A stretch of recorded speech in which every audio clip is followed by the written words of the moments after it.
there's a huge amount of buzz on social media going on about this doxing of a woman. This is a woman who runs the Twitter handle Libs of TikTok. And this is a woman who posts videos, and the videos are nothing more than posted videos by leftists themselves. Now, they often are saying crazy things, or they look crazy, and it's crazy talk by the left. But what she does is she just collects these videos and posts them. She's reposting the left's own posts. But these posts are so devastating, and they're so hilarious, and it shows what a bunch of absolute demented freaks these people are, that she has become a dangerous force on Twitter. She's got a big following. People share her videos. And so the left has been trying to figure out, how do we get her?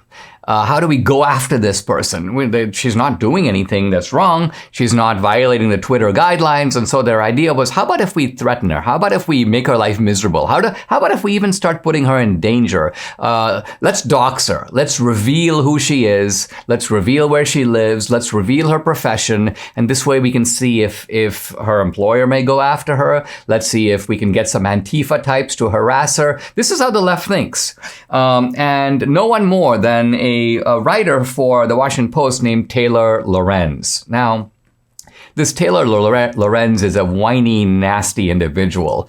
In fact, oddly and ironically, not very long ago, she posted her own TikTok video saying, doxing is horrible. And she's thinking, obviously, of when people are doxed like herself or journalists. Now, remember, Taylor Lorenz is a kind of public figure because she writes articles under her own name.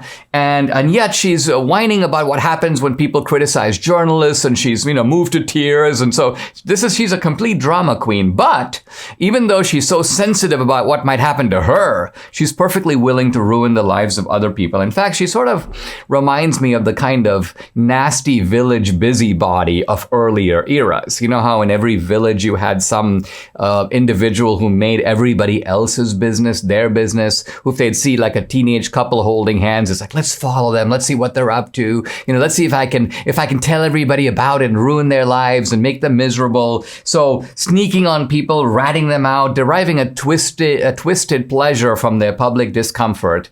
Well, this is Taylor Lorenz to a T.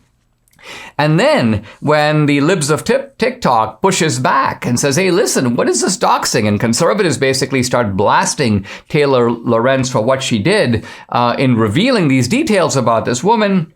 Of course, Taylor Lorenz, not surprisingly, goes into an orgy of kind of self-dramatization and sort of victimization. Oh, I'm the victim. Suddenly she's the victim.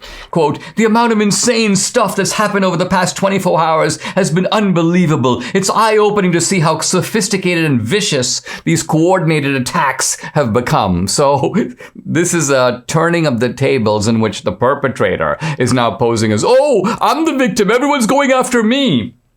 Now, there's a very interesting article in Revolver magazine, this is Darren Beatty's magazine, that looks at how Taylor Lorenz got this information. You might think, oh, well, she's a dogged reporter. That's how she got the information. No, Taylor Lorenz is not a dogged reporter. She's a lazy individual who sits basically at her desk. But it turns out that there is a network, a kind of secret network on the left that basically does the kind of infiltration to ferret out this kind of information, and then they feed it to people like Taylor Lorenz. So Taylor Lorenz is simply the front line of a kind of leftist campaign, a vicious campaign. Now, you would think that Twitter, when they talk about, oh, we're trying to maintain civility, we're trying to protect people, we care about their safety, you think they would go after this kind of network, they would uncover it. But no, it turns out that Twitter basically seems to be okay when these kinds of attacks are launched from the left. In fact, as you dig into this, and the Revolver article lists a kind of maze of connections, it's very clear that the silencing that's going on YouTube, on Google, on Twitter, on Facebook is a move that involves government officials.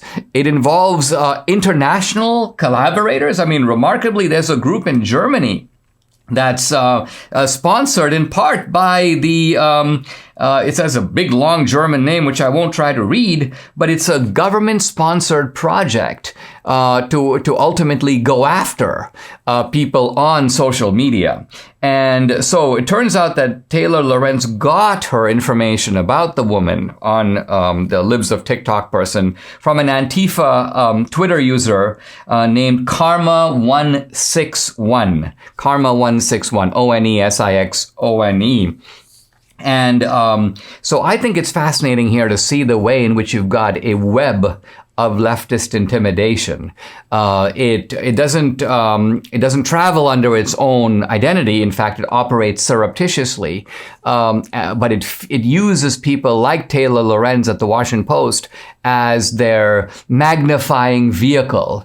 But the goal here, as always, is to silence the other side. And if they don't sing the hymns of the official choir on the left, to do your best to ruin their life.